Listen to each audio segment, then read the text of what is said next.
right, welcome back. What's up, everybody? My name is Tyler Leung, and we are touring one of the most fun pickleball facilities that I have ever been in here in Provo, Utah. Let's take a look.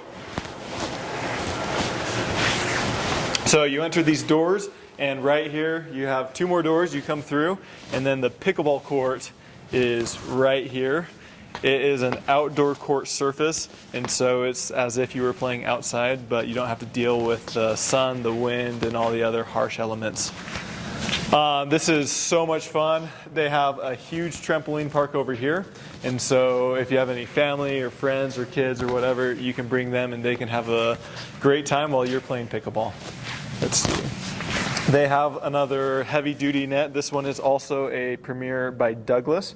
I said these ones are great. They're heavy-duty. They're very strong and stable. And so with the temporary nets, oftentimes you'll get the ball barely going over because the net is so flimsy. With these ones, they're almost identical to the net posts that are in the ground. So I really like these. As you can see on the walls, they've made it really fun. They have a bunch of actors and celebrities and comedians and just famous, high valued people who are on the walls. You have Jack Nicholson. Who else do we have over here? Jimmy, who do you got? Is that Hillary Clinton? That might be Hillary Clinton. We have Simpsons, the Joker, Darth Vader. We have a lot of people over here. Jimmer Fredette. Who's that coach? What's his name? Coach K. Coach K. All right, now coming over here, we have the stands for people to sit and enjoy. And then we have some more seating, very comfortable. And then up here is where the fun begins for your kids or for anybody who wants to let some energy out. We got an awesome foam pit. So you see a lot of people doing some fun tricks in here. Are you going to show us, Tyler? Yeah. And then we got a trampoline. Actually, we have, how many trampolines? We have 2, 4, 6, 8, I think 9, 10 trampolines, at least 10 trampolines here, which is a lot of fun. And these are the good ones where they're really springy. Sometimes you jump on them and they're just dead, but this one is a lot of spring to it. And then up here, you also have, I don't even know what this is. You jump up here and try to punch it or hold on to it. Let's see.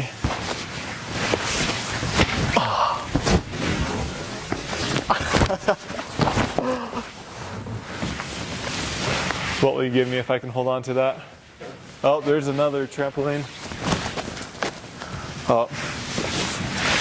All right, up here, there's even more trampolines and a foam pit. Let's see.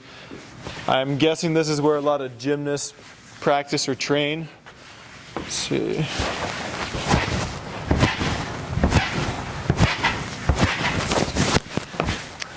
All right, let's see. And then let's make our way over here. This part I'll just fast forward, like, so it doesn't really matter. Yeah. All right, and now we are met with like an obstacle course of some sort. We got a rock climbing wall, which is great. If you fall off, you fall into the foam, so it won't hurt. And then we have little, I don't even know what these are called right here, but it's a lot of fun, and I guarantee that your kids or whoever would love doing this. Keep them occupied and drain out all their energy. And then for the adults who don't want to jump on the tramps, they're welcome to play pickleball and have a lot of fun. All right, now let's go down to the basement and show what that's like down there.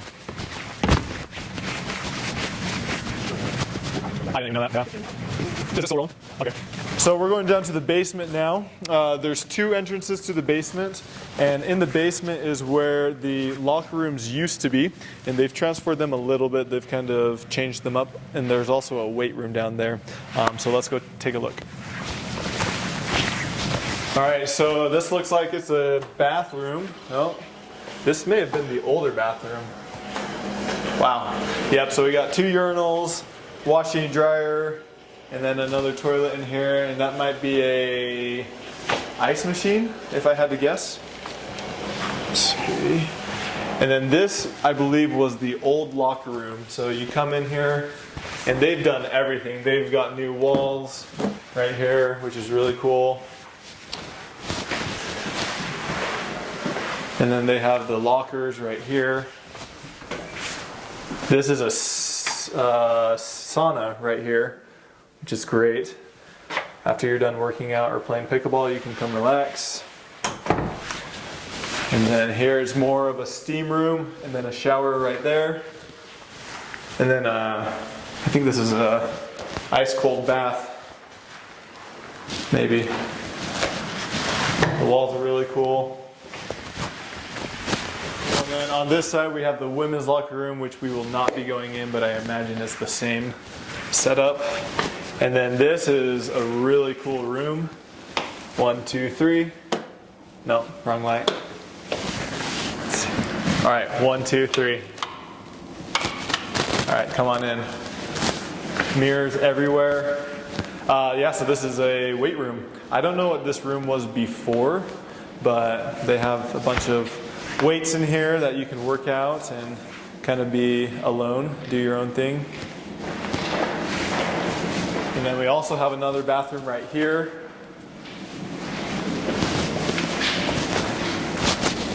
All right, now we're going up. Now we're going to go up to the top floor. Right here, Jimmy. Steve Kerr. Steve Kerr. Steve Nash. And then who do we got down there? Steph Curry. All right, so now we're going up to the top floor, which is now the owner's office, but he has a really cool view, so we're just going to take a look at it. He has awesome decorations all throughout this building. You had all the frustration before you get to work. Exactly. And I believe this wall is the original wall, original brick.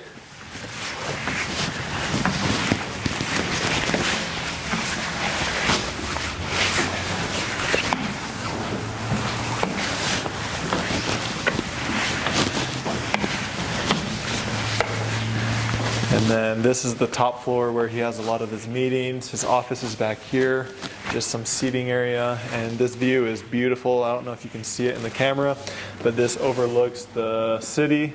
The city's library is just right across the street from right here. Cool.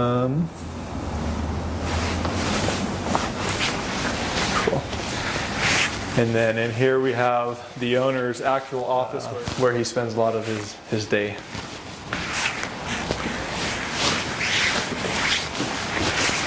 Thank you so much for watching, and now we're going to go to an interview that I had with Case. Stay tuned for that.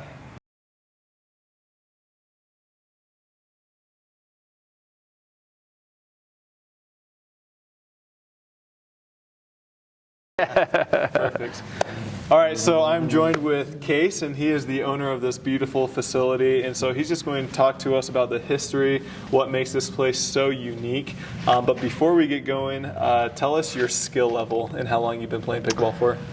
I would say I'm a 4-5 skill level. I've been playing for 3.5, almost 4 years now. Okay. And how did you get involved? How did you find pickleball?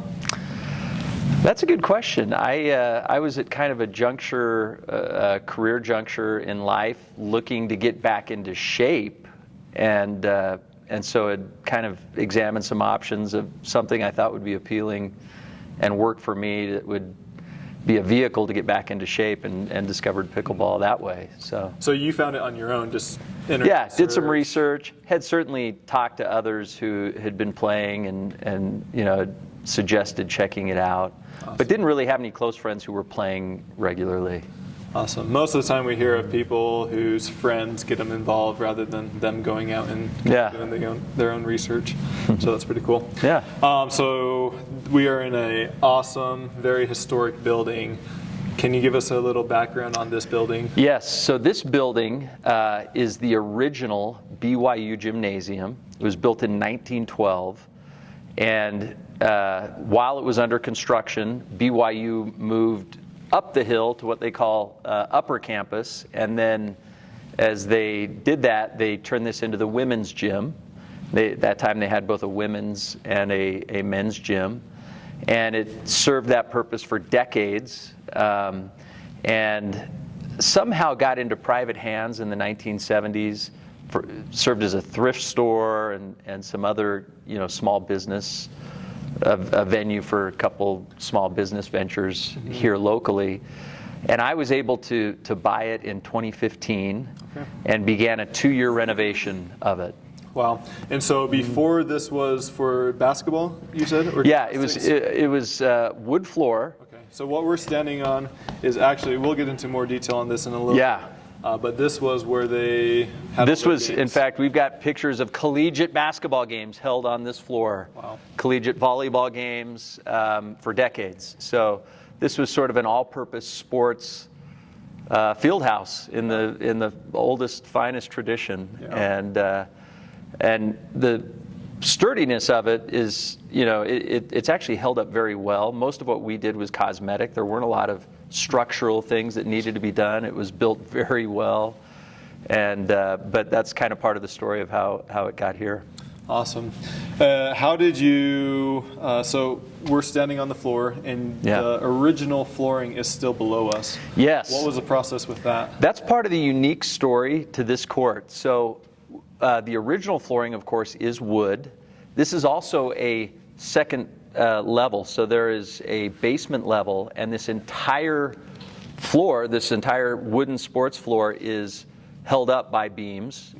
And one of the challenges I had in turning this into a pickleball court and putting outdoor surface, I brought several vendors in, and they all told me we can only put outdoor surface on asphalt or concrete. Yeah.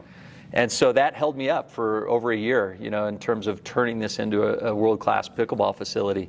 Finally, I met with a group out of Ogden who had a new product, and it's the cushioned product, that the impact absorption product, with the objective of that is to absorb impact and reduce arthritis and all the inflammation and all the things that come with that. The reason it was appealing to me is they had a method and a process to do it on wood. Yeah. And so that's what we did. So it's almost kind of like a rubber carpet they lay on the wood, followed by a self-leveling epoxy. Yeah. And then the kind of what we think of as typical outdoor surface. Technology has been around for? It's only been in the last several years, and it's outdoor and indoor. They can do it. Awesome. It's more expensive, but In terms of a normal court, how much more expensive? Like 50% more, 20% more? I think it was represented to me as being like 30% more. Okay. Yeah. Gotcha. Awesome. And have you noticed any dead spots with it? Does it play true to a normal court? It's a little different than a normal court, not for dead spots, but actually because of the bounce in the floor of being cantilevered on trusses. Yeah. And so there's actually a little leverage and a little bounce to your step playing here. Yeah. But in terms of touch on the ball and racket, it plays great and plays true. That's great. You were pretty determined to keep the original flooring, or did you ever think about tearing that up? That was the other big input into how we did this, is that they were able to do it in a way to preserve the original wood flooring, which is now over 100 years old, so wanted to keep that. And in this facility, do you know how many people would have been able to come in here for the games, the capacity? Yeah, it wasn't a big spectator facility at any time, but we've got old, literally vintage photos from the 1930s of people coming through the windows to watch games. But they would typically have a setup in here with 3 or 4 rows of bleachers on each side. So that's kind of not even a typical, smaller than a typical high school gym in today's world. Yeah. That's great. And this is, you have to be here in person to see everything that's gone into it, but this is a beautiful, very fun facility. So what do you have here in this facility, and kind of what's on the walls and just kind of the atmosphere here? So my company, Circus Tricks, is one of the largest employers in the world of large format street artists. Okay. So when I was remodeling this building, I took 2 of our best to come and do the paint. This mural back here is by a gentleman named Smug from Scotland, and he's just one of the well-known street artists in Scotland. Has done a lot of work for us. That is all spray paint. Wow. And it's really a masterpiece and casts a big shadow over this whole environment in here, so we love that.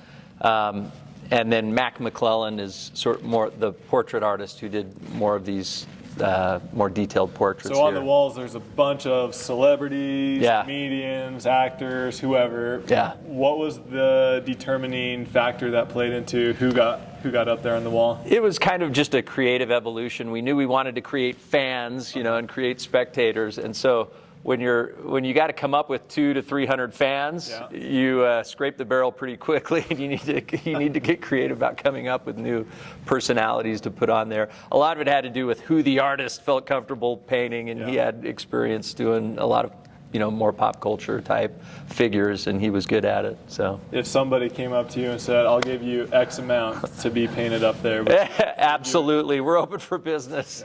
Yeah, you can get sponsored on the wall. That's a great idea, Tyler. I think we should do that. In fact, Tyler Loon coming soon. you have X amount of seats left. That's right. That's great. So you were talking about how your business is a trampoline park. Yeah. And so you have a lot of those features here. Yeah, so this is outside of the pickleball court. We have basically a mini trampoline park here. Circus Tricks is the largest developer and owner of trampoline parks in the world. And you're worldwide. Yeah, we have over 300 facilities worldwide. And so this has been, a little bit of a showcase for our product, and maybe more importantly, more of a retreat and fun space for our team, for our employees. And so our team plays a lot of pickleball here. And we also, our employees have their family parties and birthday parties and stuff here, as well as team meetings and offsites that we do here a lot. How much time do you think this, so your office is upstairs. Yeah. But outside of that, how much time do you think this court gets used? It actually gets used, I would say, fairly consistently 5 to 6 times a week in competitive pickleball. So it gets used. Yeah. And you're happy with the decision to put this? Very happy. Here? Wish we would have done it sooner. Wish I would have discovered this, the ability to do the outdoor surface in here sooner. Because on the wood floor, you did pickleball lines. We played a lot on the wood floor, and as you progress in pickleball, you realize that it's really impossible to you get to a certain point, and playing on wood just isn't going to be the same game. And so everyone's going to trend this direction ultimately. Awesome. Well, all this is great information. Yeah. One of the last few questions that we like to ask the person we're talking with is the budget. How much kind of the pickleball courts cost to do? Yeah. Well, it's hard to isolate that. The whole building remodel was significant. In the millions of dollars. This court, though, I would put it probably at about $100,000, just over $100,000. Okay. If you include some of the technology that we're implementing here, it would be closer to $150,000. Awesome. Yeah, and then you also have your Pickle Jam, which is a system that you've created on this court as well, and so you use that. You play. Yeah, this is sort of the beta testing ground for Pickle Jam, which is fast becoming just a very effective diagnostic tool for pickleball data and improvement, and so we're excited about that. Great. Jimmy, any other questions? Is there a specific reason you chose the colors you did? Yeah, so the colors really flowed from the existing color scheme of the trampoline park. The trampoline park was here first, and so when we did the court colors, we kind of rolled with that, with the blue and red and black, and that's worked nice. Yeah. Real quick, have you ever considered putting another pickleball court? Yes, I think actually when these run their course and need to be replaced, rather than replacing them with trampolines, I think we're going to replace them with additional pickleball courts. I could see this facility ultimately evolving into a 3 or 4 court mini, private club or something. Yeah. The dimensions are perfect to run courts horizontally here. So. Well, great. Do you have anything else you'd like to add about your experience with this? No. Okay.